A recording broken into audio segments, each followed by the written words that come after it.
여러분의 계좌 속 동전주들이 위태롭습니다.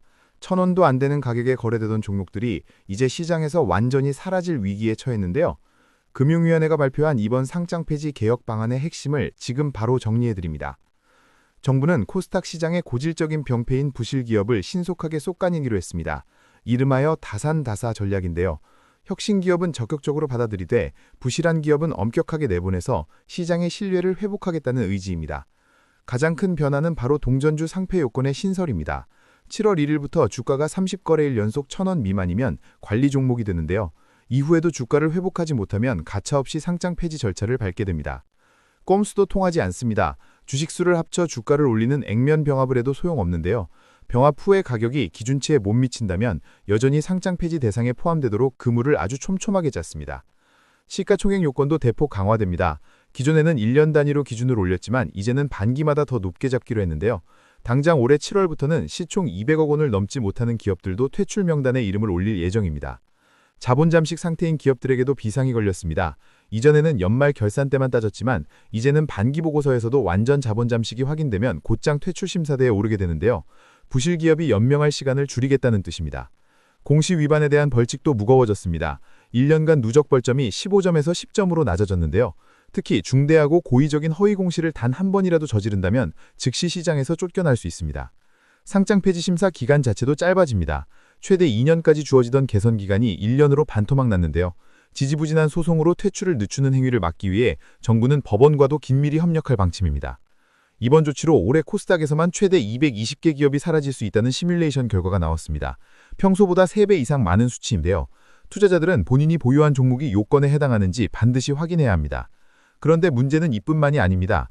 코스닥 시장은 현재 심각한 정보 가뭄에 시달리고 있는데요. 전체 상장사 중 무려 62%가 증권사 리포트가 단 한 건도 나오지 않을 정도로 소외되어 있습니다. 분석 보고서가 나오는 종목들조차 특정 대형주나 엔터주에 쏠려 있는 상황입니다.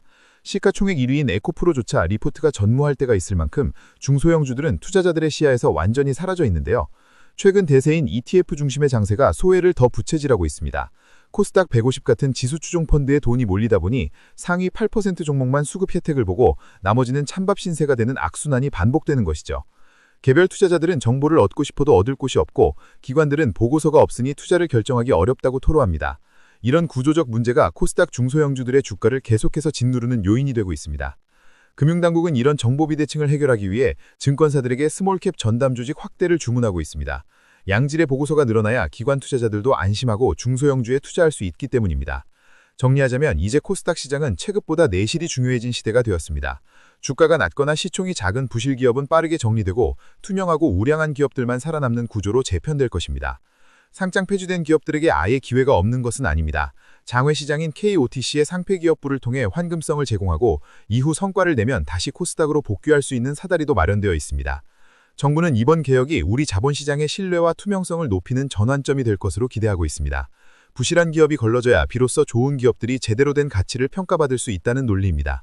하지만 급격한 퇴출 기준 강화가 일시적으로 시장의 변동성을 키울 수 있다는 우려도 나옵니다. 특히 펀더멘털은 괜찮지만 수급 문제로 저평가된 기업들에게는 가혹한 기준이 될 수도 있기 때문입니다. 결국 중요한 건 투자자의 안목입니다. 단순히 주가가 싸다고 들어가는 동전주 사냥은 이제 가장 위험한 투자 방식이 되었습니다. 기업의 실적과 공시 내용을 꼼꼼히 살피는 습관이 절실합니다. 이번 개혁이 코리아 디스카운트를 해소하는 신호탄이 될까요? 여러분의 생각은 어떠신가요? 급변하는 시장 환경 속에서 소중한 자산을 지키기 위해 더욱 현명한 판단이 필요한 시점입니다.